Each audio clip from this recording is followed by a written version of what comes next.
Alhamdulillah, salatu wassalamu ala Rasulillah wa ala alihi wa sahbihi wa mawala amma ba'd. Wa alaikum tahiyatul Islam. Assalamualaikum warahmatullahi wabarakatuh. Waalaikumsalam warahmatullahi wabarakatuh. Bulan puasa bulan luar biasa.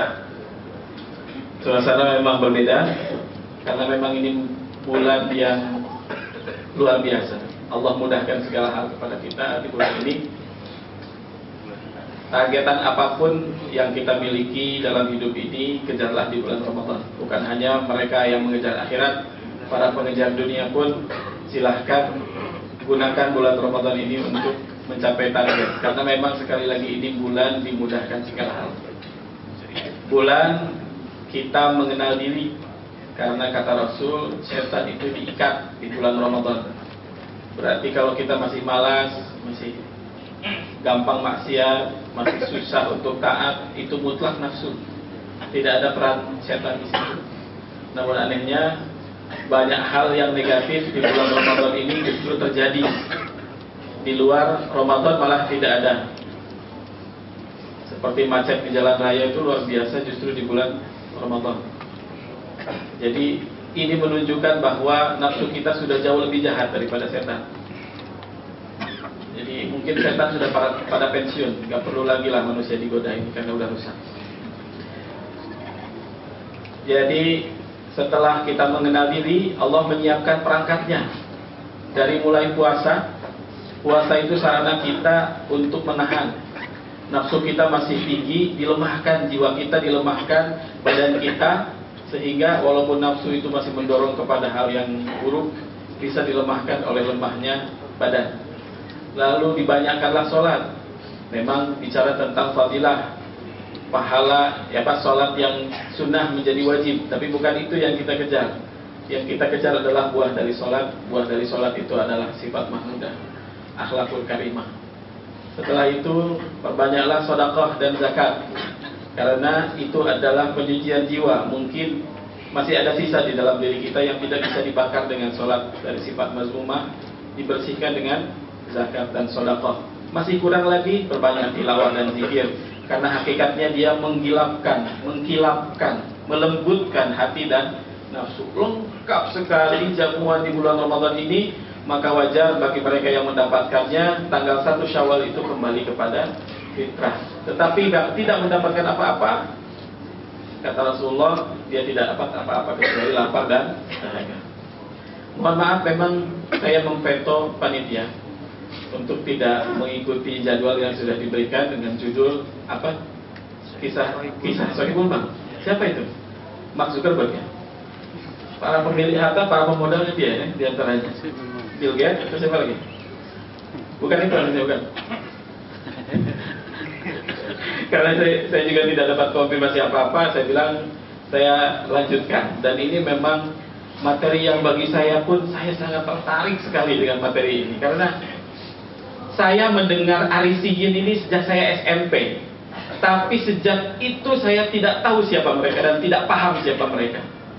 Jadi karena sejarah Arisiyin ini sejarah yang sangat memalukan bagi bangsa Eropa pada khususnya, mereka berusaha menutupi fakta-fakta ini. Kita tidak tahu, padahal ini disebut oleh Rasulullah SAW secara khusus, karena ini sejarah yang berdarah, sejarah yang berisi tentang pembantaian, pembunuhan besar-besaran, akhirnya luput dari perhatian. Karena ini memang sangat memalukan untuk mereka.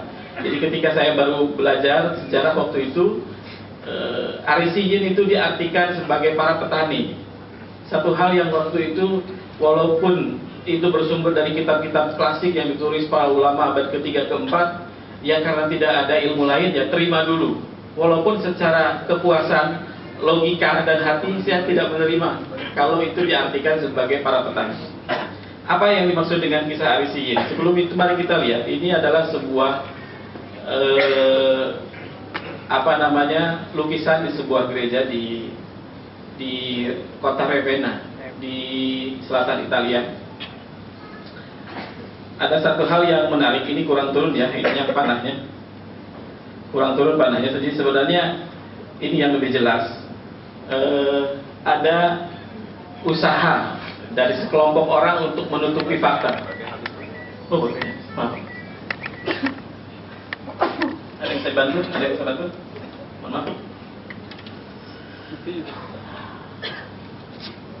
Ada sekelompok orang yang berusaha untuk menutupi fakta, karena sebenarnya ini ada lukisan yang lengkap. Ya, mereka menutupinya dengan lukisan yang baru, tapi luput dari mereka beberapa hal, diantaranya tangan-tangan manusia yang masih tersisa seperti ini dan nama gerejanya ini, Basilika San Apollinare Novo. Beberapa petunjuk penting tentang Arisiyin itu adalah pertama surat Al-Buruj. Ada yang hafal surat Al-Buruj? Ayat pertamanya apa?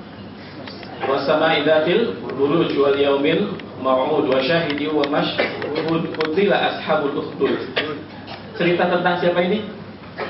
Ashabul ukhdud, orang-orang yang menggali parit, kemudian menyalakan api dan memaksa orang-orang beriman masuk ke dalam api itu kalau mereka tidak mau melepaskan keimanan mereka. Ada yang ingat cerita ini? Siapa mereka? Kenapa mereka dipaksa untuk masuk neraka buatan mereka? Dan jelas-jelas Allah Subhanahu wa taala memberikan sifat mereka yang disiksa pada waktu hari itu adalah al-mu'minin al-mu'minat. Orang-orang beriman dan laki-laki dan perempuan, padahal ini kejadiannya sebelum Rasulullah SAW. Tempatnya, tempat kejadian pembantaian besar-besaran dengan neraka buatan manusia itu di sebuah tempat di Yaman namanya Himyar. Kalau ingat cerita tentang dalam hadis Riyadhus Shalihin tentang dua orang yang tentang seorang anak kecil yang belajar kepada dua orang. Yang satu dukun, yang satu ulama. Lama-kelamaan dia ikut ulama, padahal dia dipersiapkan oleh Raja Himyar itu untuk menjadi the next dukun, ya, the incoming dukun di negerinya. Kemudian dia dipaksa, kemudian dihukum mati, tapi setiap kali dihukum mati tidak berhasil. Dipancung, kepalanya tidak putus, dibuang ke laut, balik lagi, dijatuhkan dari jurang, balik lagi juga. Sampai si rajanya bingung, harus gimana saya bunuh kamu? Kata dia, gulam ini bilang, saya mau kasih tahu caranya. Apa itu? Kamu memanah saya, tapi sebelum memanah kamu harus mengucapkan Bismillahirrahmanirrahim atau Bismillahirrahmanirrahim gulam, dengan nama Allah Tuhan anak ini. Lalu syarat yang kedua itu harus dilakukan di depan umum, di alun-alun, dibuat panggung yang sangat tinggi agar bisa dilihat semua orang. Ya. Kemudian terjadilah hari itu, dan betul-betul panah yang dilepaskan oleh Raja Himyar ini tembus di dadanya gulam ini dan beliau mati, ya, dengan kata-kata Bismillahirrahmanirrahim gulam. Akhirnya kejadian itu memicu sebagian besar yang menonton kejadian itu masuk Islam atau beriman dengan agama yang dibawa oleh anak kecil itu. Lalu rajanya yang kalap karena kejadian ini membuat neraka buatan. Nah, inilah cerita Ashabul Ukhdud. Siapa mereka sebenarnya? Nanti kita lebih lanjut, ya. Mereka itu adalah Arisiyin yang dibantai itu, yang dibunuh itu. Kemudian ada sebuah hadis riwayat Sahih Muslim. Innallaha, hadis ini panjang, ini hanya penggalannya saja. Sesungguhnya Allah melihat pada penghuni bumi, lalu Allah memurkai mereka. Rasul ini bercerita tentang keadaan dunia sebelum Rasulullah SAW dibangkitkan. Allah melihat seluruh penduduk bumi, maka Allah memurkai mereka, baik itu kaum Arab dan Ajamnya, kecuali sisa-sisa ahlul kitab. Siapa yang dimaksud dengan sisa-sisa ahlul kitab oleh Rasulullah? Mereka adalah Arisiyin. Surat Rasul kepada Heraklius. Ini isi suratnya. Bismillahirrahmanirrahim. Min Muhammadin Rasulillah sallallahu alaihi wasallam. Pokoknya isinya itu yang digaris bawahi ada kata-kata Arisiyin, ya. Jadi Aslim taslam yu'tikallahu ajraka marratain fa in tawallaita fa alaika ithmul ini Arisiyin.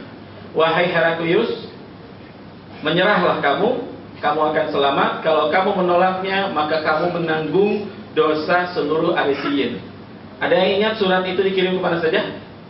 Satu kepada Heraklius, dua kepada Muqawqis, tiga kepada Raja Persia. Raja Persia membunuh utusan Rasulullah dan merobek-robek suratnya. Muqawqis, para gubernur Mesir, mengirimkan dokter dan Maria Al-Qibtiyah yang diberi istri Rasulullah. Sedangkan Heraklius dia tidak membalas dengan baik, juga tidak menolak dengan kejam, tapi dia hanya mengatakan, saya tahu orang ini akan muncul, tapi saya tidak menyangka munculnya di sana. Itu kata-kata Heraklius. Kunci pemahaman periode ini yang saya akan bicarakan adalah periode setelah kewafatan Nabi Isa sampai kemunculan Nabi Muhammad SAW. Ini jujur saja, sepanjang saya mengkaji sejarah, ini periode yang sangat gelap sekali. Periode yang sangat sulit sekali kita menemukan fakta-faktanya. Sehingga ketersambungan sejarah itu terputus di sini. Ada sebuah missing link. Apa yang sebenarnya terjadi di bumi ini antara kewafatan ataupun bahasa Quran memang kewafatan Nabi Isa diangkat ke langit dengan kelahiran Nabi Muhammad SAW. Apa peristiwa-peristiwa besarnya?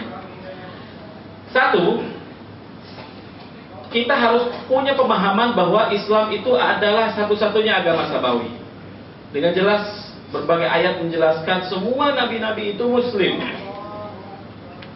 Nabi Ibrahim dinafikan kalau dia itu Yahudi dan Nasrani. Maka Ibrahimu Yahudi wala Nasrani. Tapi semua nabi itu muslim, membawa ajaran yang satu, yaitu ajaran tauhid, walaupun syariat mereka itu berbeda-beda. Jadi tidak ada agama yang lain yang diturunkan Allah Subhanahu wa taala. Ada agama lain itu sudah buatan manusia mengatasnamakan ajaran yang dibawa oleh seorang rasul atau seorang nabi. Kemudian kunci yang kedua adalah Injil itu ketika diturunkan berbahasa Aramaik. Bahasa Aramaik ini satu suku dengan atau satu serumpun dengan bahasa Arab. Muskilahnya atau masalahnya, Injil itu pertama kali dituliskan dengan bahasa apa? Greek, bahasa Yunani. Sementara ada kelemahan dalam bahasa Yunani yang tidak bisa menampung keluasan bahasa Aramaik yang satu rumpun dengan bahasa Arab. Contohnya adalah dalam satu ayat dalam Bible disebutkan bahwa Nabi Isa itu Ibnullah. Kalau kita secara harfiah, memang artinya itu adalah Ibnu Allah, anak Tuhan, anak Allah Subhanahu wa taala. Dalam bahasa Aramaik atau bahasa Arab, kadang ada penyematan nama Ibnu dan Abu tidak menunjukkan itu hubungan anak dengan orang tua. Misalnya Abu Bakar, apakah ada anaknya Bakar? Nggak ada. Dia disebut Abu Bakar itu karena dia orang yang pertama kali masuk Islam. Atau Abu Hurairah, atau kita menyebut Ibnul Balad, negeri tidak punya anak. Jadi sebenarnya ketika seorang pada zaman itu menisbatkan seseorang kepada zat yang maha suci untuk menunjukkan bahwa ini orang suci, ini orang yang sangat soleh, ini orang yang mulia. Nah, masalahnya ketika ditranslate ke dalam bahasa Yunani, tidak ada padanan katanya. Maka ketika diterjemahkan ke dalam bahasa Inggris pun menjadi maknanya the son of God, tetap menjadi anak Tuhan. Karena dalam ayat yang lain, ya, kan Injil itu beberapa ya, dalam versi Bible yang lain disebutkan di situ bukan Ibnullah tapi Baron, yaitu orang yang sangat mulia. Kemudian hari ini Kristen yang diakui atau yang dijalankan di seluruh dunia itu adalah Kristen Trinitas. Arisiyin adalah sekte, adalah satu kelompok aliran Kristen yang sebenarnya mereka punya sejarah panjang, tetapi sejarah mereka sekali lagi sejarah yang berdarah dan tidak diakui keberadaannya sampai hari ini. Kisah kita bermula dengan seorang pahlawan namanya Arius. Dia seorang pendeta tinggal di Libya. Dia berguru kepada seorang sampai hari ini dia bergelar Saint of Lucian, Saint Lucian, Lucian the Martyr. Lucian ini adalah seorang pengikut ajaran Nabi Isa, tinggal di Beirut, dan dia mati dieksekusi oleh Kaisar Romawi yang bernama Maximus. Ya, dia menolak untuk meninggalkan ajaran Nabi Isa sehingga dia dibunuh, dieksekusi mati. Nah, dia punya murid yang setia yang mengajarkan agama tauhid, tadi namanya adalah Arius. Arius ini punya teman seperjuangan yang juga murid kepada Lucian, namanya Eusebius. Awal mula bencananya adalah ketika seorang uskup di Alexandria, Mesir, mengeluarkan sebuah teori baru tentang atau memasukkan ajaran baru terhadap ajaran tauhid Nabi Isa alaihissalam, yaitu konsep Trinitas. Ya, konsep Trinitas ini ya seperti yang kita kenal hari ini.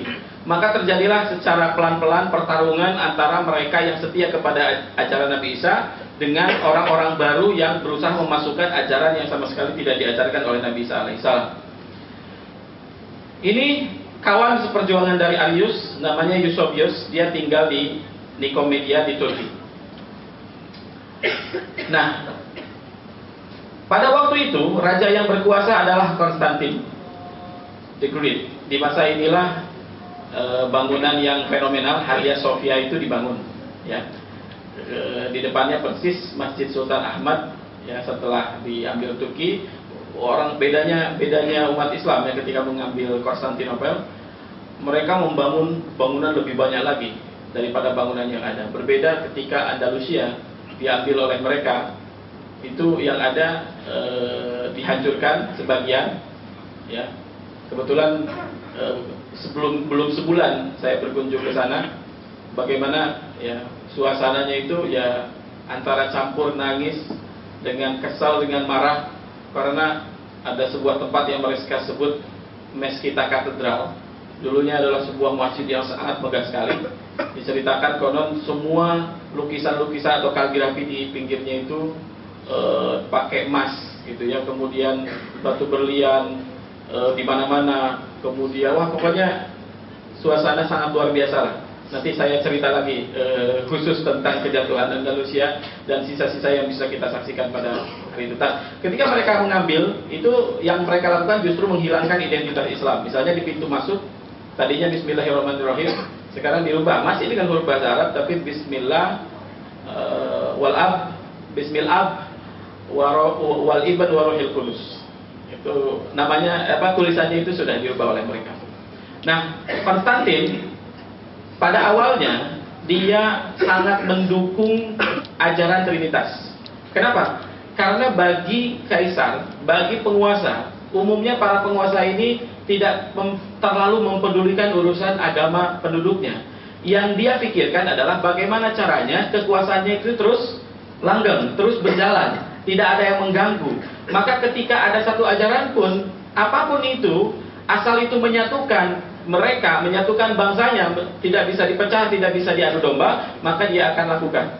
Ya, jadi pada awalnya dia sangat mendukung konsep Trinitas yang dibawa pertama kalinya oleh Pope Alexander. Lalu singkat cerita, mereka mengumpulkan atau dia mengumpulkan semua pemuka-pemuka agama Kristen pada tahun 325 Masehi. Waktu itu belum ada Hijriahnya, jadi 325 Masehi di sebuah konsili di Nikea.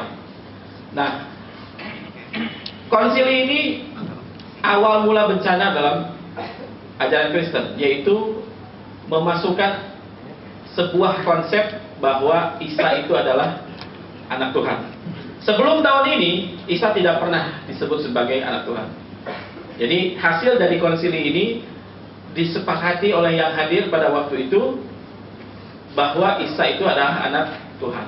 Kenapa yang hadir menyetujuinya? Apakah sudah tidak ada orang-orang yang mengikuti ajaran Nabi Isa yang benar pada waktu itu?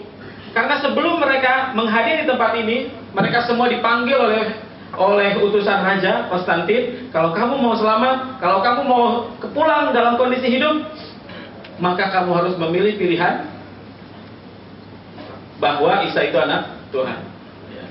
Jadi dengan ancaman, dengan intimidasi, seluruh yang hadir pada hari itu menyepakati bahwa Isa adalah anak Tuhan. Walaupun sebenarnya sebagian besar mereka itu banyak juga yang berpolitik. Jadi mereka supaya tidak dibunuh, supaya bisa pulang dulu ke kampung halamannya, mereka menandatanganinya dengan harapan kalau mereka pulang kembali ke kampung halamannya, mereka akan tetap mengajarkan ajaran Nabi Isa yang tidak menyatakan bahwa Isa itu adalah anak Tuhan.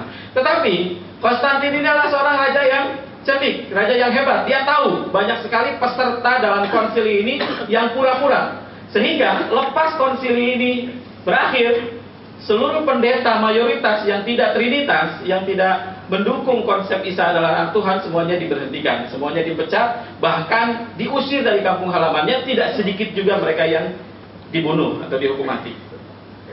Ini tokohnya, dia adalah Athanasius. Athanasius itu sebenarnya dia penganut agama pagan, ya. Dia juga pengamal sihir. Kemudian dia mendapat tempat karena dia selalu dijadikan ujung tombak oleh orang tadi. Siapa namanya? Alexander tadi.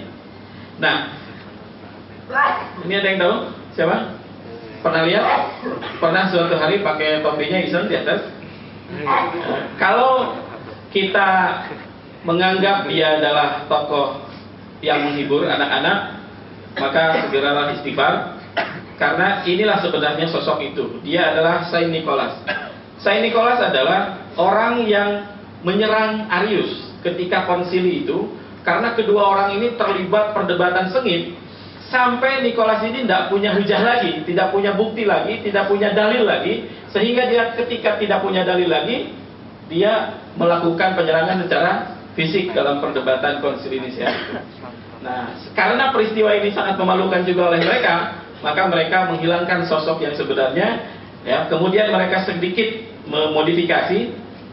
Ada tokoh dalam cerita legenda di Skandinavia, ada namanya Odin. Pernah dengar nggak? Iya. Odin, ya, jenggotnya juga tebal, kemudian dia pakai topi yang agak runcing gitu. Dan dia memang tokoh fiktif yang diceritakan, dia memang suka berkendara sampai ke luar angkasa gitu ya, pakai ke langit, kemudian membagi-bagikan hadiah untuk anak kecil. Nah, dipadukan cerita itu dengan Saint Nicholas ini, maka muncullah tokoh ini. Padahal sebenarnya itu kejadian yang sebenarnya adalah Saint Nicholas, atau disingkat jadi Santa Claus, ya, Santa Claus, atau sering juga disebut namanya Bapa Noel. Tiga pendeta yang menolak hasil konsili, Arius, kemudian ada Theonus dan Secundus.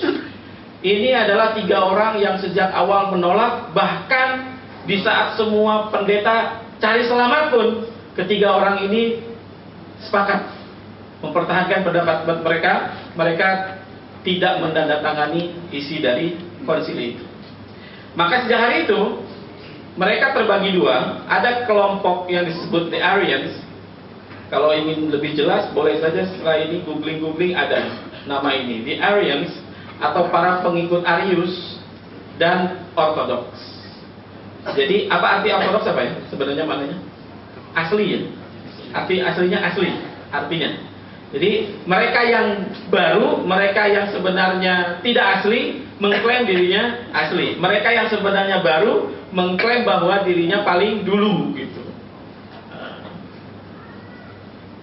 Nah, sejak hari itu kaum Arians ini mendapatkan perlakuan yang dibayangkan dalam surat Ashabul Ukhdud tadi. Mereka diintimidasi, mereka dipaksa, mereka diburu, bahkan mereka dieksekusi mati dengan cara-cara yang di luar batas logika manusia.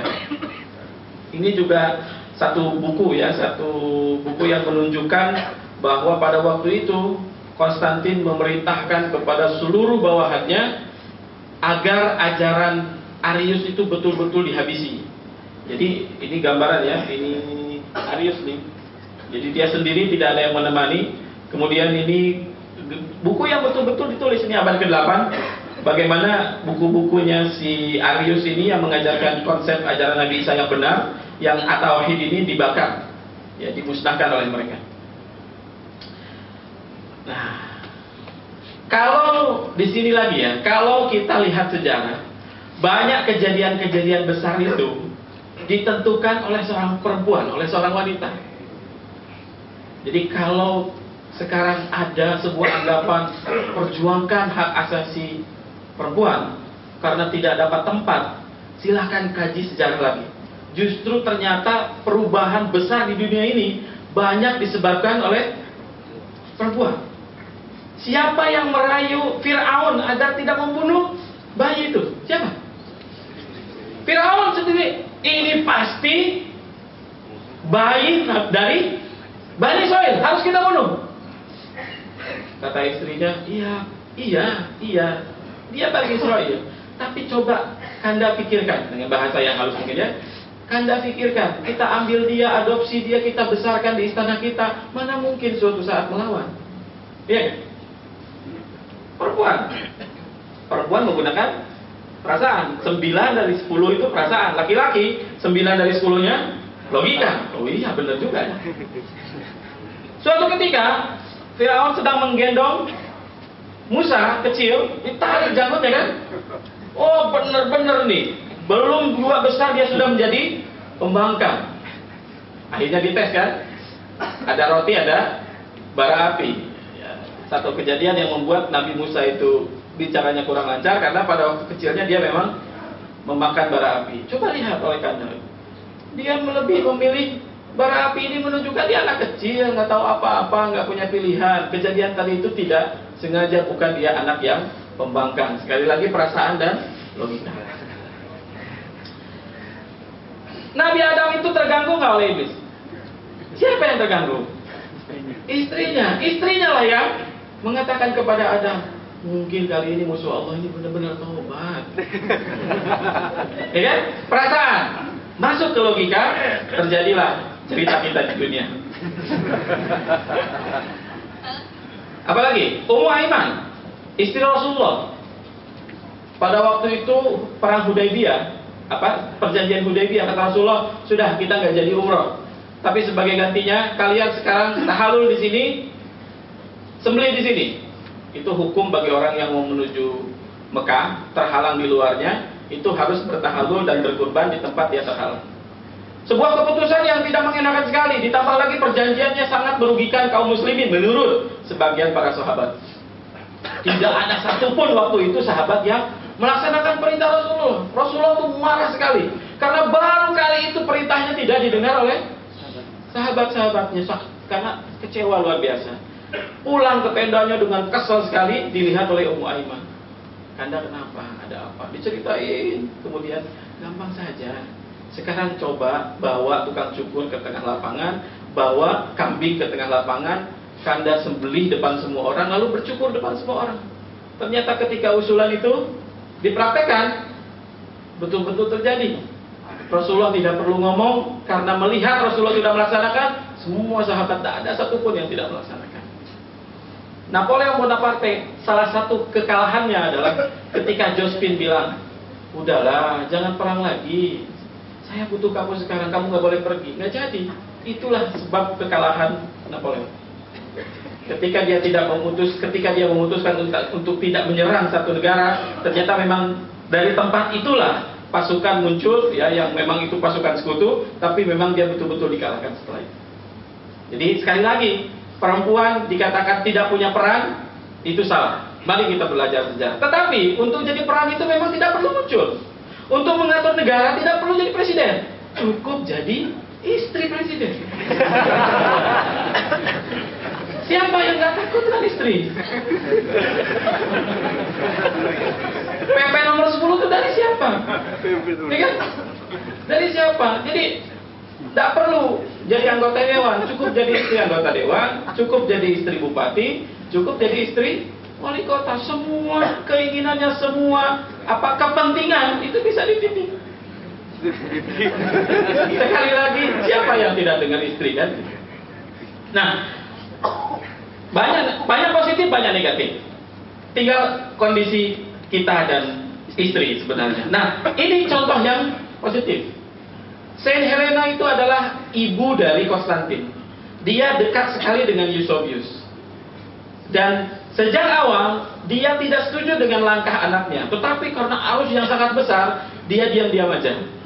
Dia secara diam-diam mendekatkan Eusebius, masuk ke istana. Kemudian dia belajar secara serius dan mengcompare betul ajaran Trinitas dengan ajaran Arius ini, ajaran Arians ini, yang pada akhirnya dia mengambil kesimpulan bahwa ajaran Arians itu adalah ajaran yang benar. Lalu dia diskusi dengan anaknya, dengan Konstantin, sehingga pada akhirnya Konstantin yang pada awalnya sangat memerangi kelompok Arisiyin atau Arians ini, akhirnya dia menganggap menganggap Konsili Nisea itu kesalahan dirinya.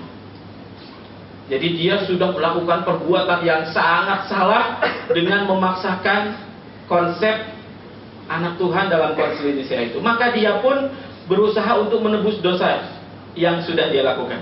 Maka secara pelan-pelan, tidak melakukan cara yang ekstrim, dia pelan-pelan memecat satu persatu pendeta-pendeta yang punya keyakinan anak Tuhan, Isa itu anak Tuhan. Ya, tahun 328, jadi setelah Konsili Nisea itu, tahun 328 Eusebius mendekat ke istana. Tahun 335 Athanasius, orang yang sangat pendeta yang sangat di belakang kejadian Konsili Nisea itu, dia itu dipecat dalam sebuah konsili di Tyre. Bacanya apa ini? Concile of, kurang lebih lah ya. Kalau bahasa Arab saya bisa.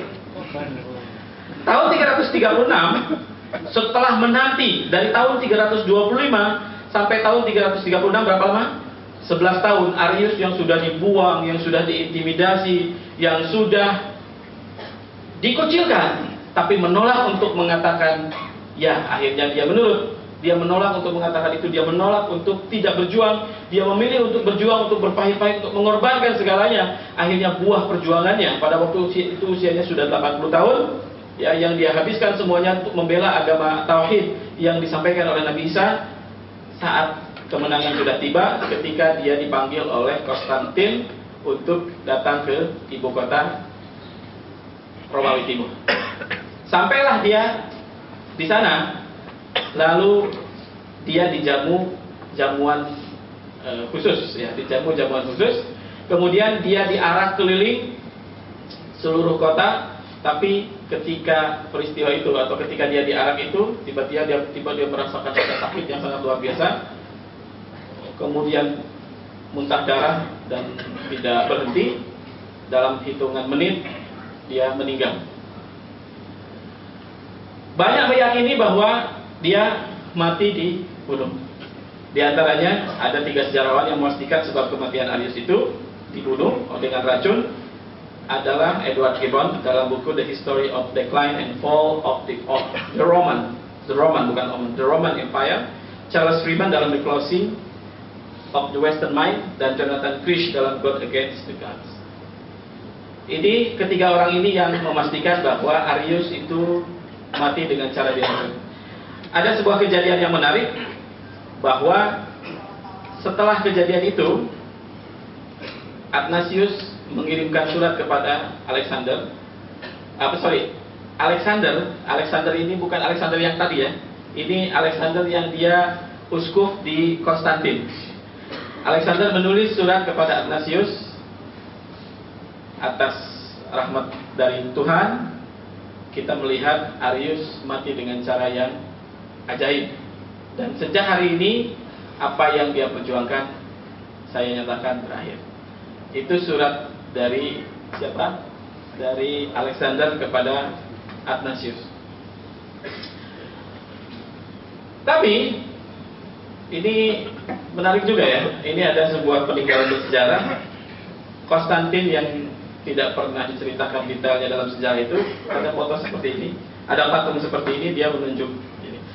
Dalam kitab Al-Milal wa Nihal ditulis oleh Ibnu Hazm, ada kata-kata seperti ini. Konstantin awalu man tanassara min mulukir Rum wa kana ala madhabi Arius. Konstantin itu adalah raja pertama dari raja-raja Romawi yang mengikuti ajaran Nabi Isa, dan dia bermadhab Arius atau Arisiyin atau Arians. Kurang lebih beberapa tahun setelah itu, suasananya dalam beberapa buku sejarah disebutkan, gereja juga tidak bisa memungkiri bahwa itu adalah masa yang sulit bagi kaum Trinitas, karena mereka secara pelan-pelan disingkirkan oleh Konstantin. Lalu pada tanggal 21 Mei tahun 337 dia meninggal, ya, setelah menebus dosa-dosanya, mengajarkan, menyebarkan ajaran tauhid kepada seluruh kekuasaannya pada waktu itu. Pada hari itu kekaisaran Romawi terbagi tiga ya. Ada Romawi Timur dilanjutkan oleh anaknya namanya Konstantius II. Nah, Konstantius II ini lebih dahsyat lagi. Dia menunjuk Eusebius sebagai uskup Konstantinopel, menghalangi Athanasius yang ingin kembali lagi ke Iskandaria. Dia tetap diasingkan. Kemudian dia menghapus hasil Konsili Nisea dan permaisurinya ya namanya Eusebia. Itu dia menjadi perempuan yang sangat rajin luar biasa menyebarkan pemahaman ajaran Nabi Isa ini. Kemudian ada seorang pendeta namanya Theophilus the Indian. Dia ini adalah orang yang diutus oleh Konstantius II untuk menyebarkan ajaran Nabi Isa, dimulai dari Ethiopia, ya, dimulai dari Afrika, kemudian ke Himyar tadi negara yang saya sebut dalam cerita Ashabul Ukhdud, dan terakhir dia mengajarkan atau menyebarkannya sampai ke India. Jadi Nabi Isa itu wafat, diangkat Allah Subhanahu wa taala, pengikutnya berapa?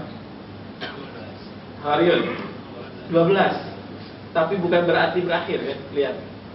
Ajarannya berkembang sampai pelosok dunia, sampai penjuru dunia. Jadi kadang-kadang kemenangan kepada seorang rasul itu tidak terjadi di zaman dia hidup. Seperti Rasulullah, kejayaan terbesarnya bukan di masa Rasulullah itu. Nah, ini permaisuri yang sangat berjasa menyebarkan ajaran Nabi Isa itu tadi. Konstantius II wafat pada tahun 361, digantikan oleh keponakannya Julian the Apostat. Julian the Apostat itu artinya murtad. Apostat itu murtad. Karena dia memang keluar dari ajaran Nabi Isa tadi, kemudian bahkan dia memerangi, membunuh dan menghabisi pengikut Arius, melantik kembali Athanasius sebagai pendeta Alexander, mengeksekusi Mariskal Kellor. Dia adalah salah satu tokoh besar pada waktu itu yang mengajar kepada ajaran Arius. Setelah kematiannya, kekaisaran saling bergantian dipimpin oleh pengikut Arius dan sebaliknya. Di antaranya kaisar pengikut Arius itu Valens, Valentinian, dan ibundanya Justine Empress. Semua berubah ketika muncul seorang raja yang namanya Theodosius I. Ya. Dia memerangi, membunuh semua pengikut Arius. Kemudian di saat inilah muncul seorang uskup namanya Augustine. Apa kejahatan Augustine? Ini mungkin kejahatan paling besar yang dilakukan oleh kelompok Trinitas. Ini dia yang melakukannya, yaitu memasukkan ajaran untuk memaksakan agama boleh melakukan dengan cara apapun. Kalau kamu harus melakukan kekejaman di luar batas logika manusia pun dibolehkan atas nama agama. Ajaran ini yang berhasil dimasukkan oleh Augustine. Maka sejak hari itu kejadian-kejadian besar seperti kejadian Ashabul Ukhdud itu hanya sebagian kecil saja.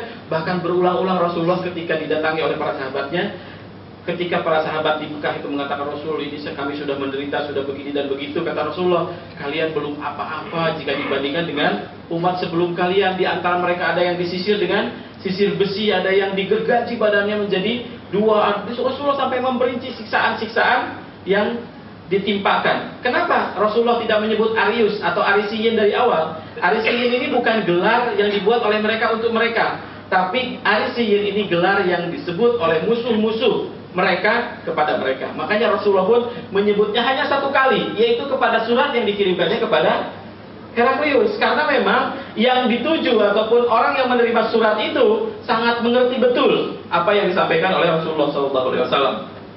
Kemudian membuat konsili di tahun 381 di Konstantinopel. Di antara hasilnya menggenapkan konsep Trinitas. Jadi kalau pada tahun 325 baru anak Tuhan, Isa anak Tuhan, pada tahun 381 ini ada Tuhan baru namanya Roh Kudus, Holy Spirit.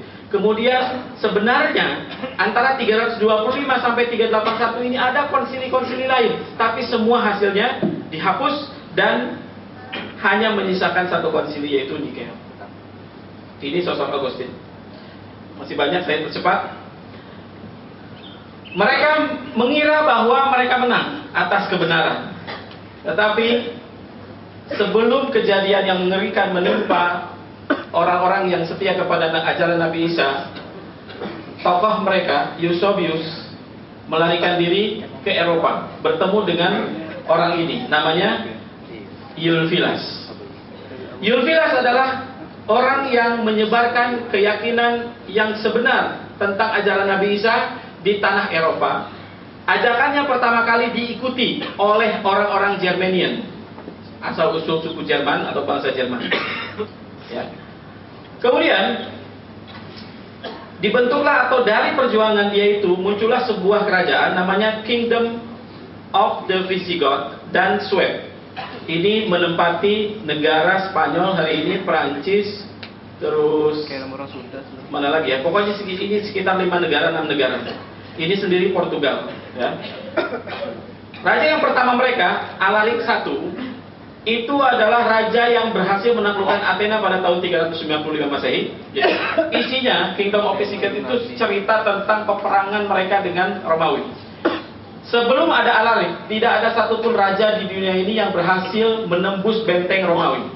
Dialah satu-satunya raja yang mengikuti ajaran Nabi Isa, beragama Tauhid, berhasil masuk menyerang Romawi pada tahun 410 Masehi, menuju Italia Selatan dan meninggal di sana. Tetapi karakter dia memang bukan karakter penakluk dan menjajah. Dia datang menaklukkan Romawi itu hanya ingin membebaskan orang-orang yang seakidah satu keyakinan dengan mereka, yang mendapatkan penyiksaan dari para pengikut Trinitas, kemudian digabungkan dalam pasukannya, lalu dibawa lari ke selatan. Nah, di selatan dia meninggal, lalu dia dilanjutkan kepemimpinannya oleh anaknya, Otto Flo, ya, melanjutkan perjalanan sampai ke Prancis dan Spanyol, lalu mendirikan kerajaan dan menjadikan Toulouse sebagai ibu kotanya.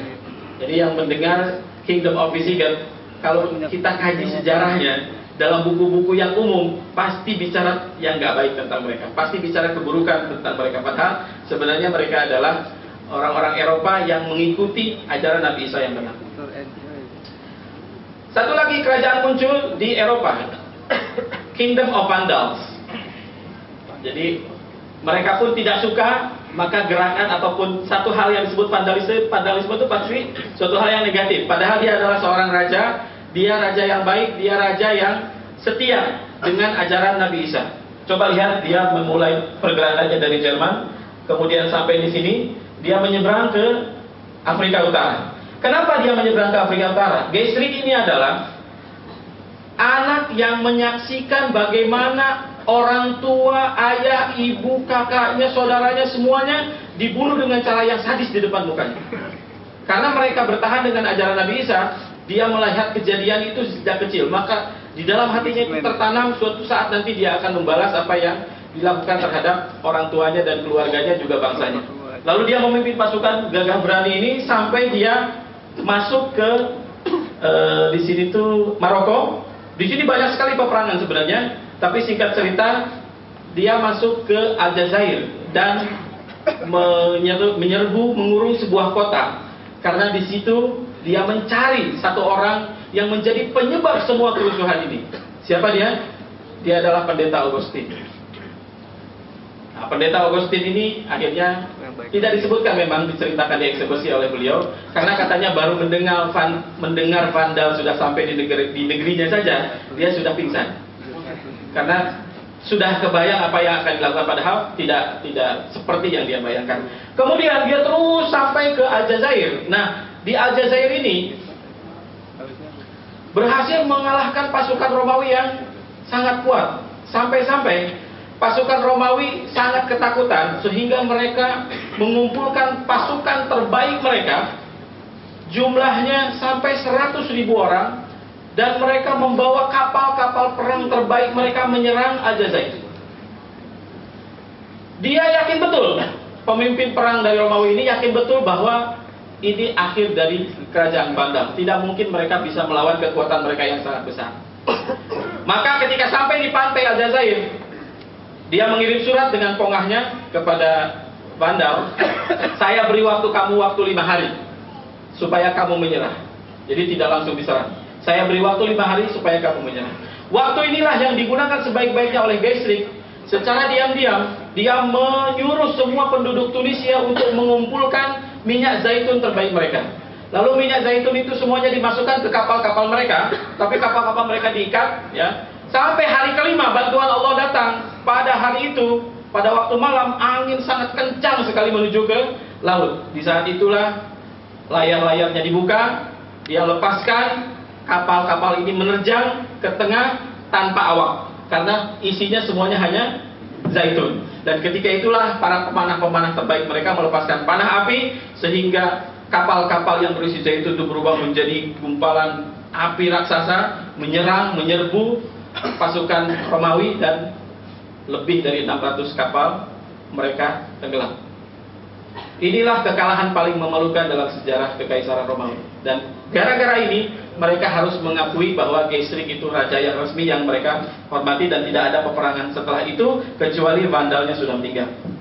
Ada satu lagi kerajaan namanya Kingdom Ostrogoth. Kalau tadi di barat, ini di timur. Ya. Raja yang terkenalnya adalah Theodoric. Saking dia dikenalnya, saking orang Eropa bangga dengan dia, sampai-sampai kalau kita pernah nonton film The Lord of the Ring, ada satu raja Rohan. Namanya siapa? Nah, itu sebenarnya gambaran Theodor ini, gambaran orang ini. Saking raja yang adil, karena ketika dia memimpin, sama sekali dia tidak melakukan pembalasan kepada kaum Trinitas itu. Justru mereka yang hidup di negaranya dilindungi, tidak ada satupun yang dizolimi.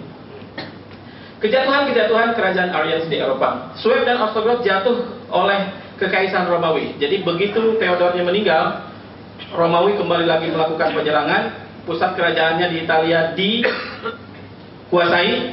Nah, yang melukis atau yang menghilangkan lukisan itu mereka. Jadi lukisan yang dihilangkan itu adalah lukisan Theodor, lukisan raja yang adil tadi. Dan dalam lukisan itu digambarkan bagaimana cara mereka sholat pada waktu itu. Itulah yang tidak ingin mereka ketahui untuk generasi berikutnya dari Eropa, sehingga ajaran Arius itu di Eropa betul-betul dihilangkan. Vandal sendiri menolak untuk menyerah.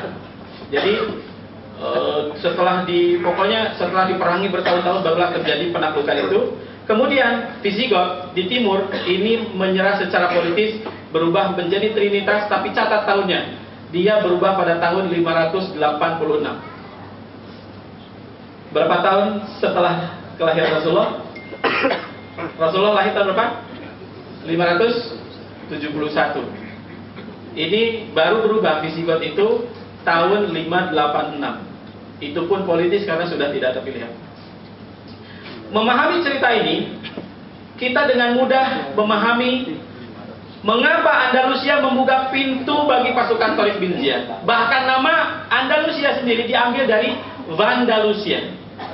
Diambil dari Vandalusia yang hari ini penamaannya masih sebagai Andalusia, yang pada abad ke-9 mereka adalah puncak peradabannya. Puncak peradaban dunia itu adalah di sana.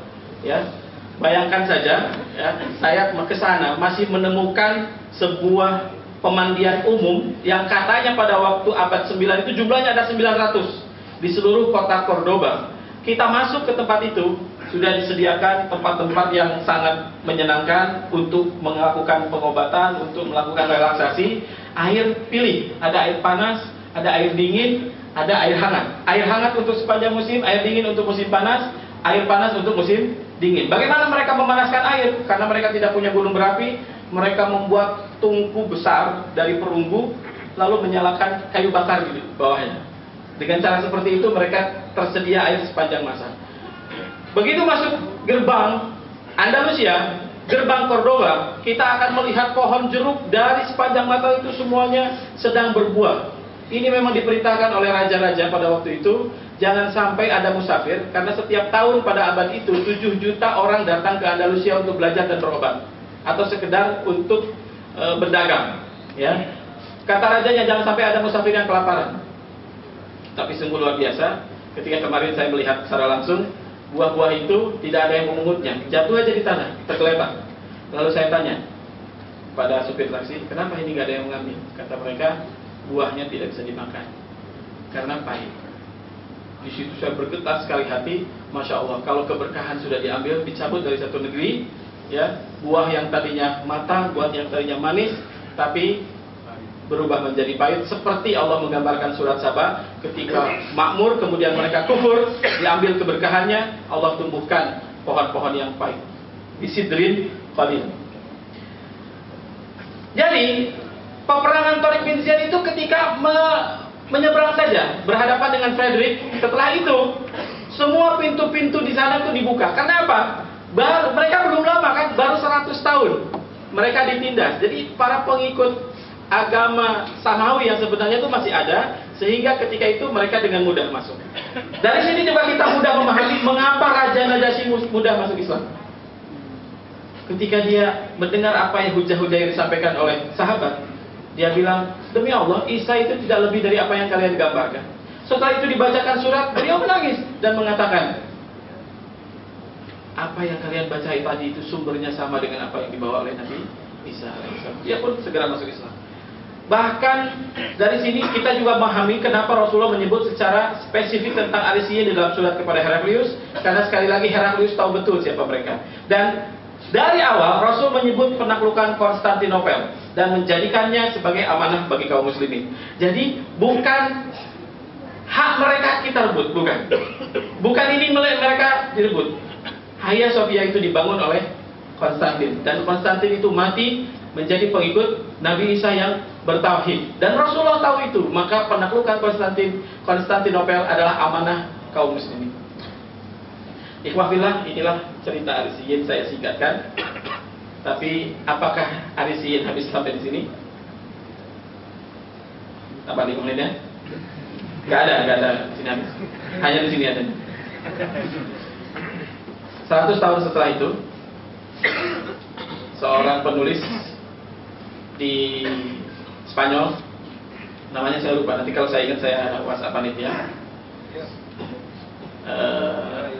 Dia menulis banyak sekali buku yang mengkritik kebijakan-kebijakan gereja, termasuk mengkritik kejadian-kejadian yang memalukan mereka.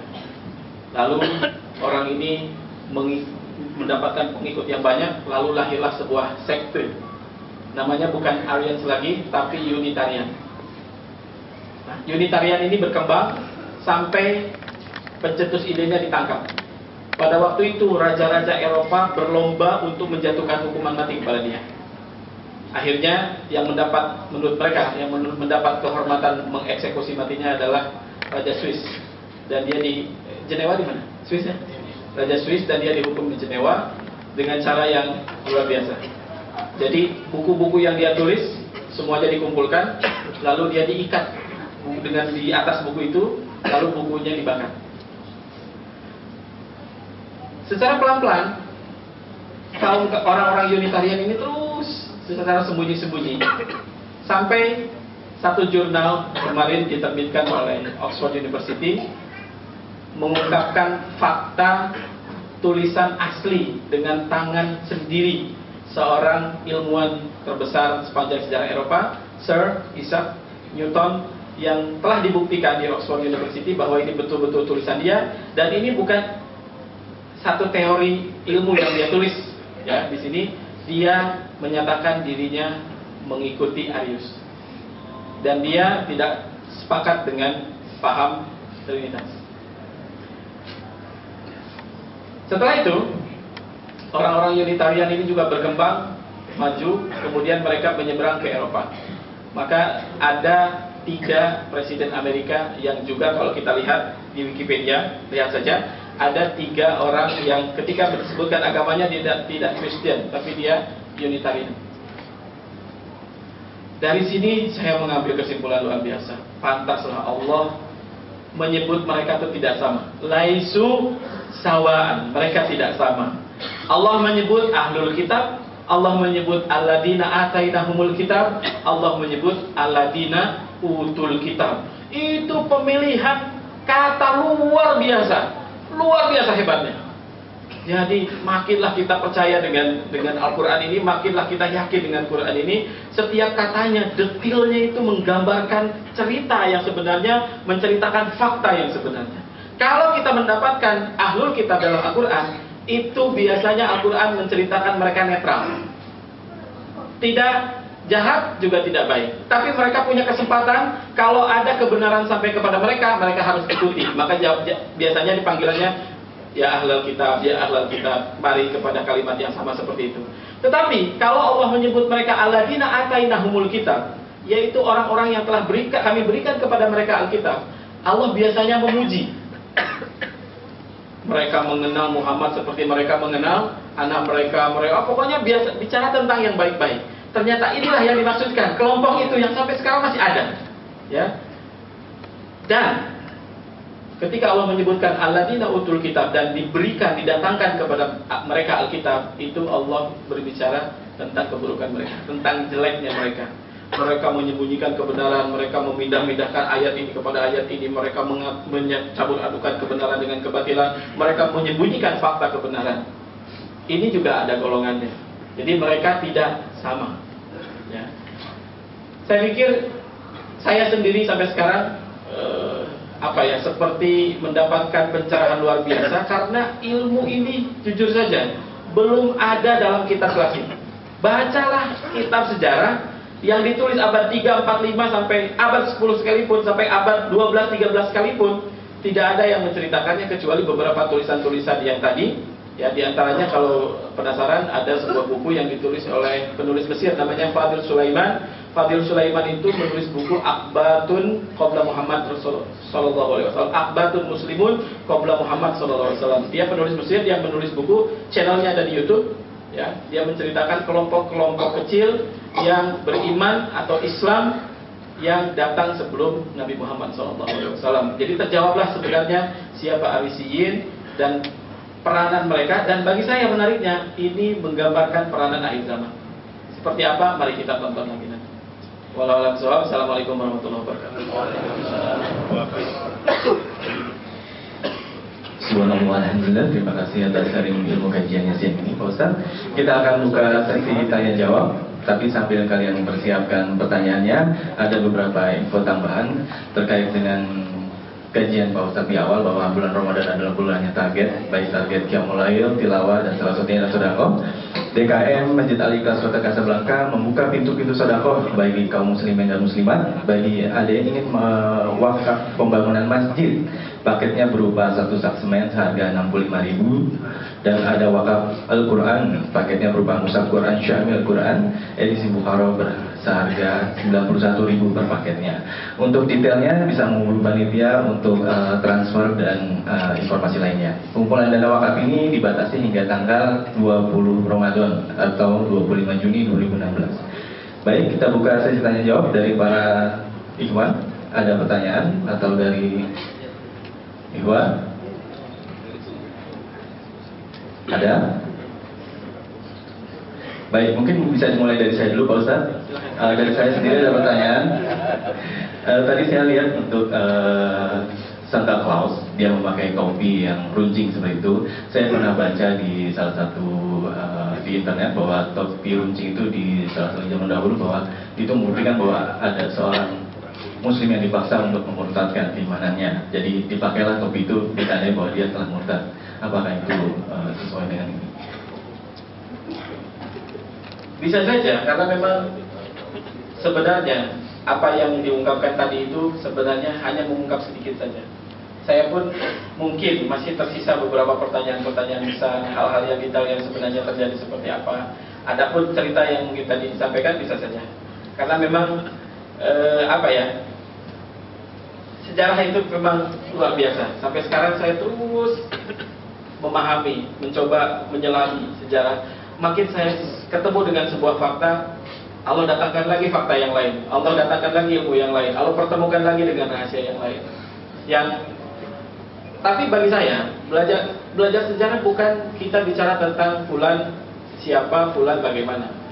Tapi yang terpenting adalah kita mengambil intibar, kita mengambil pelajaran untuk kita sendiri dan bagaimana kita memposisikan diri kita yang sebentar lagi waktu kita ini juga akan menjadi sejarah.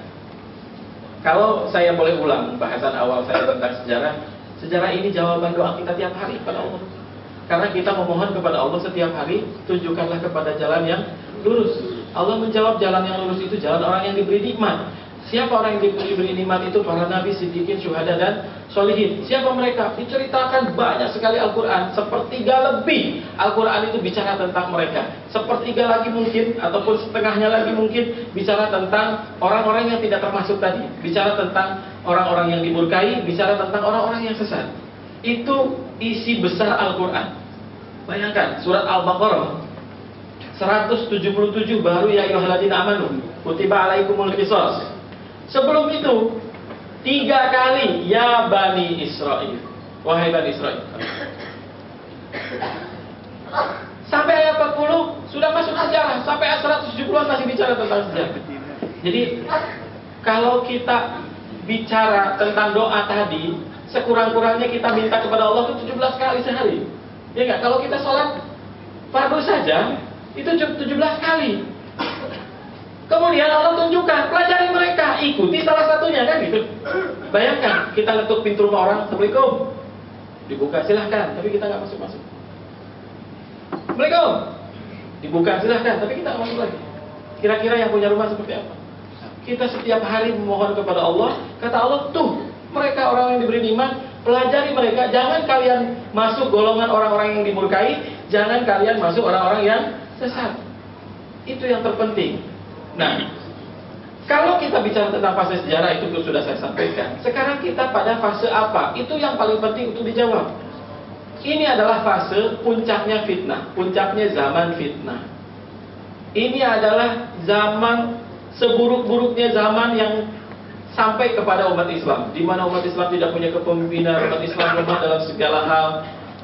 Tapi sejarah juga mengajarkan kepada kita bagaimana cara kita hidup di zaman itu, karena kita bukan orang yang pertama. Sudah ada generasi manusia yang sampai pada zaman ini, mungkin bilangan kita masih cukup banyak. Ashabul Kahfi itu cuma 7 orang bertahan dalam satu sistem yang tidak benar. Mereka yang tersisa dari mereka itu hanya keyakinan saja. Mereka hanya punya idealisme saja. Mereka ingin bergerak saja. Allah tidurkan 300 tahun, Allah rubah keadaan tanpa peran kerja dari mereka, tanpa peran apapun dari mereka. Artinya Allah memberitahu, yang tidak boleh hilang dari kalian itu keyakinan, yang tidak boleh dari kalian hilang itu idealisme, dan tidak boleh diam. Walaupun cuma berpikir, walaupun cuma berdiskusi, itu minimal daripada kita sama sekali tidak memikirkan dan tidak pernah tahu. Lebih baik daripada kita sudah masuk ke dalam lubang-lubang biawak yang sudah mereka buat, dan kita sudah tidak bisa kemana-mana lagi kalau sudah masuk lubang biawak itu. Kita sibuk saja dengan apa yang mereka buat. Coba, pikiran kita, mata kita, apa yang kita omongkan, apa yang kita baca, itu semua dikontrol, kan? Sehingga kita terlupa dengan esensi hidup, dengan perjuangan, dengan jadwal Allah di bumi, dengan pertanyaan-pertanyaan yang harus dijawab tadi. Karena pertanyaan yang besarnya, apa peran kita itu? Sebentar lagi zaman fitnah ini akan berakhir, akan masuk pada sebuah zaman huru hara, sebelum zaman akhir yang disebut dengan Golden Era, Golden Age, di tangan Imam Mahdi dan Nabi Isa. Nah, zaman huru hara itu lebih parah lagi kondisinya dari sekarang. Pada hari itu terjadi seperti Ashabul Kahfi. Tidak ada pilihan ketiga. Apakah kita ikut Dajjal atau ikut Imam Mahdi? Ikut Imam Mahdi, tidak punya apa-apa. Bahkan ada 40 hari kita makan hanya wirid dan zikir. Sumber-sumber kehidupan mereka pegang. Siapa yang ingin makan, dia cukup ikut Dajjal, dia dapat kehidupan. Akan ada zaman itu. Nah, zaman itu sudah dekat dan pasti akan terjadi. Tidak usah ragu, tidak usah takut. Karena pertanyaan yang harus dijawab sekali lagi, di saat kejadian itu kita di mana? Sudah itu aja yang harus kita jawab. Sudah apa persiapan kita? Sudah apa yang kita lakukan? Karena zaman itu, ya, bukan sama sekali, bukan saya nakut-nakuti, bukan juga saya membuat-buat. Ini kata-kata yang saya dapatkan di mana-mana. Kata-kata yang saya dapatkan justru mungkin kebanyakannya bukan dari kita. Justru mereka kaum kabalis, ya, mengikuti ajaran Kabbalah, Illuminati, Freemason, sangat ngerti betul. Bahkan artis-artis mereka sangat tahu betul zaman itu sudah dekat. Lihat, tontonlah klip mereka dalam lagu. Apa yang mereka sampaikan, apa yang mereka kampanyekan, itu semuanya memang menuju ke arah itu, zaman huru hara itu. Ada ulama yang menyampaikan, tapi tidak semasif mereka dalam menunggu zaman itu. Karena zaman mereka berpuasa 40 hari itu sudah ditunggu 5.000 tahun oleh mereka. Tapi ya jatah mereka 40 hari itu, tidak lebih. Setelah itu akan ada zaman kejayaan dan kemilangan umat Islam. Di zaman itu bermujahadah mudah. Orang soleh sudah banyak, orang bertakwa pun banyak pada hari itu. Jadi kalau mau berkorban, kalau bermujahadah sekarang, bukan nanti. Karena nanti bermujahadah itu mudah. Ketika Imam Mahdi menguasai, ketika ada Nabi Isa di sampingnya, mau jadi soleh itu mudah. Seperti zaman sahabat dulu, ketika banyak Nabi dan sahabat, orang menjadi soleh itu mudah. Tapi orang yang bermujahadah sekarang, orang yang menjadi soleh di zaman fitnah, mudah-mudahan derajatnya nanti di zaman itu Allah tingkatkan. Amin. Pernah dengar golongan mereka adalah saudara-saudaraku, kata Rasul, di akhir zaman. Ketika sahabat ngiler mendengar cerita, ada loh sekelompok akhir zaman itu yang imannya itu ajaib, kata Rasulullah. Para sahabat ngira yang imannya ajaib itu malaikat. Kata Rasul, bukan. Nabi bukan. Kami sahabat juga bukan. Orang yang mukmin yang ajaib, kata Rasulullah, adalah sekelompok manusia di akhir zaman yang mereka tidak pernah melihatku, tidak pernah bertemu dengan aku, tapi mereka mencintai aku lebih daripada mereka mencintai ayah, ibu mereka, bahkan diri mereka sendiri. Mereka sangat rindu kepadaku, dan aku pun rindu sangat kepada mereka. Itu para sahabat, kalau Rasul menceritakan mereka, itu sampai liurnya itu netes. Karena Rasulullah itu menceritakan mereka dengan rindu, sangat ingin berjumpa dengan mereka. Itulah golongan umat akhir zaman yang akan menjadi tim utamanya Imam Mahdi, yang disebut oleh Rasulullah sebagai saudara-saudaraku, ikhwan, saudara-saudara. Nah, mereka yang sekarang berjuang, yang bermujahadah, yang nanti dapat kesempatan pertama bermujahadah pada waktu itu, sudah banyak dimudahkannya, sudah banyak dibantunya, karena itu zaman kegemilangan, zaman luar biasa, zaman seperti zaman Rasulullah atau zaman seperti zaman Khulafaur Rasyidin. Syukur, Pak Ustaz. Ada lagi? Baik. Assalamualaikum warahmatullahi wabarakatuh. Saya ini jadi Masya Allah, deg-degan saya ini. Masya Allah. Sebetulnya Ustaz, yang kajian semacam ini kami perlukan bahwa para pemuda-pemuda, para cendekiawan dan para yang di mall ini kan orang berilmuwan, orang yang cerdas. Maka kami DKM Kota Kasablanka mengajak semuanya. Jadi tidak kepada istilahnya bukan Wawi saja yang mesti harus berprestasi seperti kayak sekarang muncul dari Prudensial. Siapa Anda namanya? Tommy, subhanallah. Ini terima kasih atas kehadiran Tommy dari Prudensial.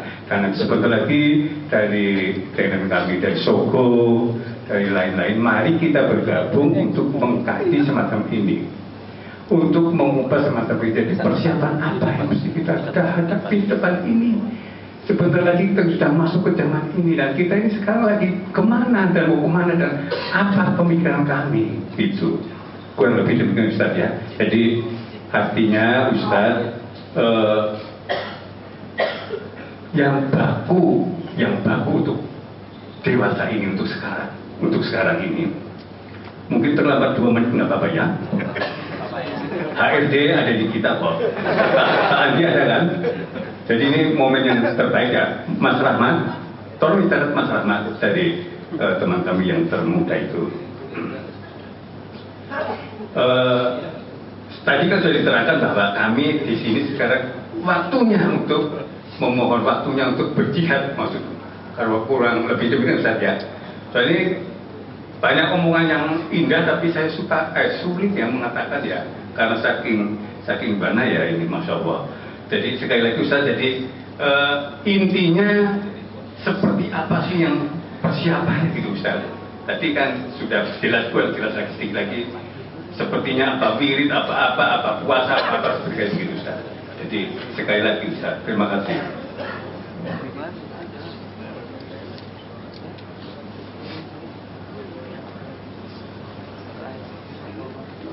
Yang diperlukan bangsa Indonesia sekarang adalah,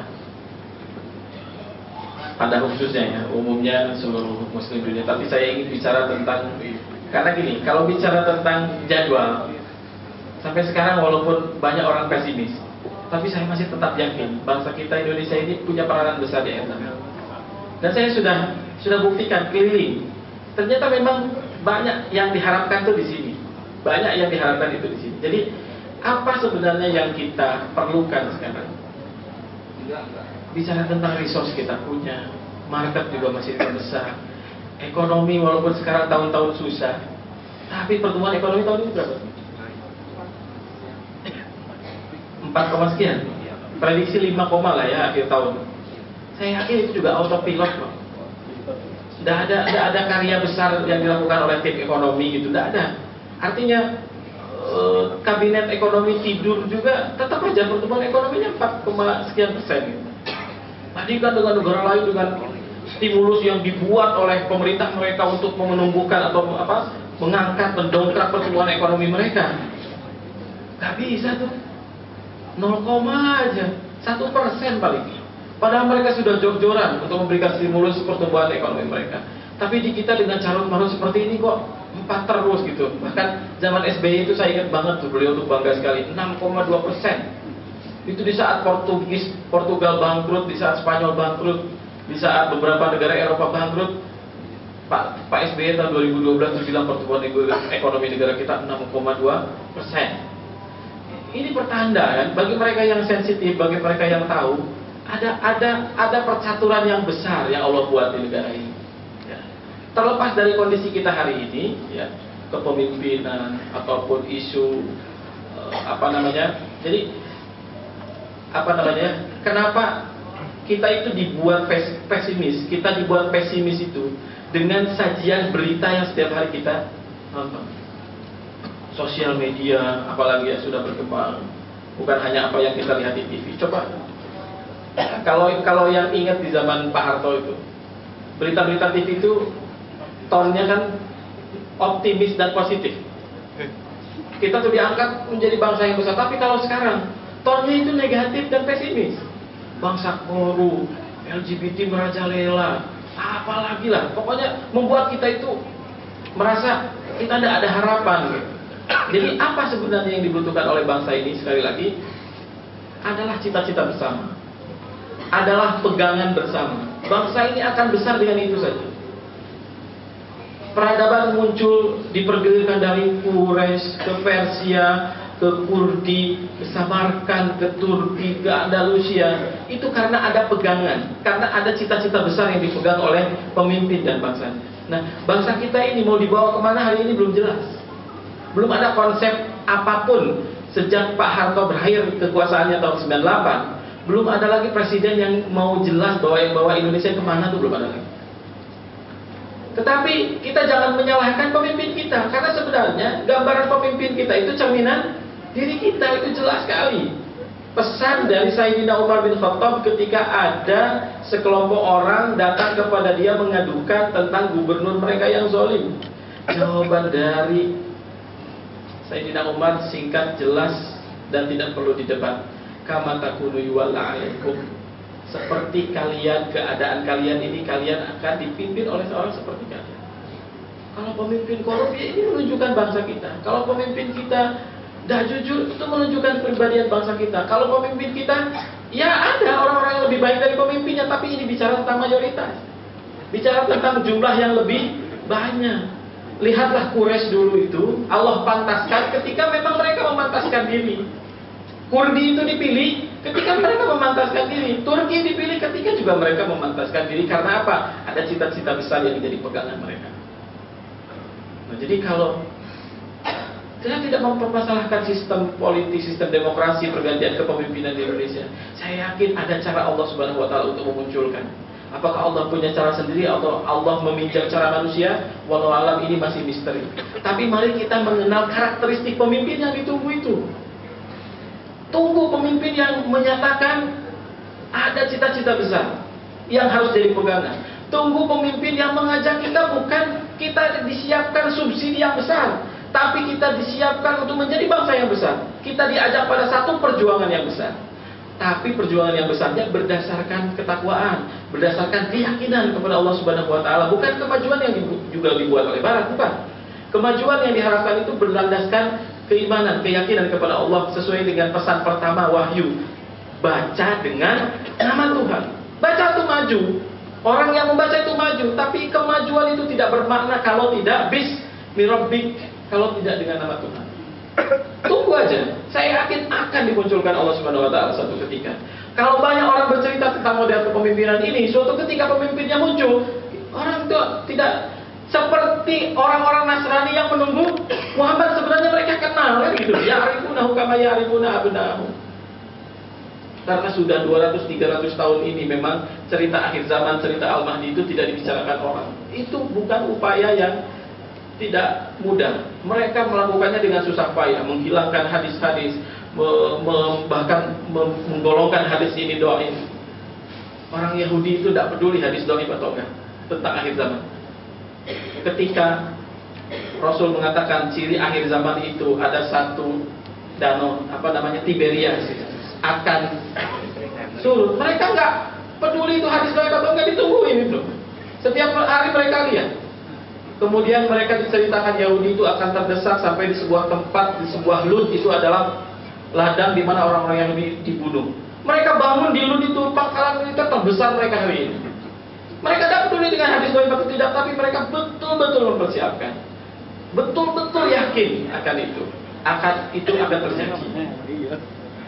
Sementara kita masih sibuk, ini hadisnya gimana, doain atau tidak, riwayat siapa, itu yang kita bicarakan, bukan esensinya. Ya, ingat, ilmu bukan sama sekali tidak mengecilkan ilmu riwayat hadis. Ilmu riwayat hadis itu tools, alat. Apakah ketika alat itu kita gunakan akan mengalahkan ilmu yang kita lindunginya?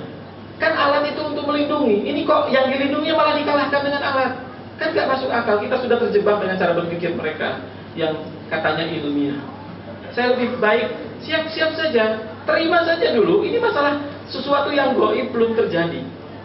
Jadi mari kita mengenal pemimpin yang akan muncul itu. Mudah-mudahan ketika dimunculkan Allah Subhanahu Wa Taala, karena menurut hadis itu pemimpin yang ditunggu-tunggu itu nanti akan diarak dan dibilang ini pemimpin kita, pemimpin kita. Itu mungkin bahasa sederhana di zaman Rasul. Mungkin caranya pada waktu itu semua media memberitakan, semua sosial media bercerita tentang dia. Kalau kita bicara konteks hari ini, tapi mungkin sebentar lagi zaman berubah, mungkin ada cara lain lagi. Tapi lihat, kenali karakternya. Yang muncul itu sama kok namanya nanti kan. Imam Mahdi itu namanya Muhammad, ayahnya Abdullah, ibunya Mina. Nggak logis sih kebetulan itu. Ini nggak kebetulan kan, gitu, nggak kebetulan. Karena untuk possibility-nya, probabilitasnya itu 1/berapa miliar gitu ya. Lahir lagi Muhammad dengan ibu Aminah dan ayah Abdullah. Ini mari kita mengenal. Dan sebelum mengenal beliau, ada kan zamannya. Kita kenal di zaman itu. Ada muncul pemimpin sebelumnya. Karakternya seperti Tolut. Dia memang bukan the true leader, tapi dia the bridge to the true leader. Dia mengantarkan kepada zaman kegemilangan itu. Dia seperti Tolut, mengantarkan kegemilangan kepada Daud alaihissalam. Akan muncul lagi. Tolut itu siapa? Petani kampung. Tidak diperhitungkan. Di akhir zaman mungkin saja kemunculannya sama. Dia orang siapa dia? Kok nggak ada sebelumnya dalam kancah politik? Bukan pebisnis, bukan pebisnis, bukan pengusaha, bukan bangsawan. Nah di saat itu kita ingat cerita Tolut. Mungkin yang muncul itu yang ditunggu itu. Wali-wali di Jawa itu sudah berpesan, saking sayangnya kepada kita manusia yang akan hidup di akhir zaman. Mereka sudah bilang dari awal, Satrio Piningit apa sih maksudnya? Itu kok maksudnya. Tapi mereka kan menceritakannya dengan bahasa kiasan, dengan bahasa yang mudah kita dengar, kita terima. Saya baru paham kenapa sebegitu membabi butanya penjajahan di Indonesia untuk menghilangkan Islam, ya, menghilangkan Islam, dan itu berhasil di India, berhasil di Filipina. Kok di negara kita nggak berhasil? Justru para ulama yang baru bekerja 200 tahun, abad ke-13 dan 14, penjajahan sudah masuk abad 15. Justru dari abad 15 sampai 19 ini, puncak pertumbuhan umat Islam sampai 90% itu terjadi. Karena Belanda itu fokus dengan musuh-musuh yang melakukan perlawanan secara fisik menurut mereka. Ya, fokus kepada pribumi yang melawan secara fisik dengan senjata. Tapi para ulama, para wali yang bikin pertunjukan wayang, mereka habisi nggak? Mereka berangus nggak?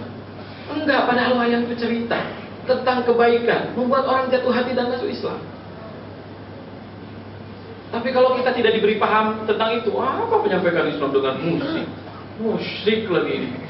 Ceritanya banyak tercampur dengan Ramayana. Namanya uslub.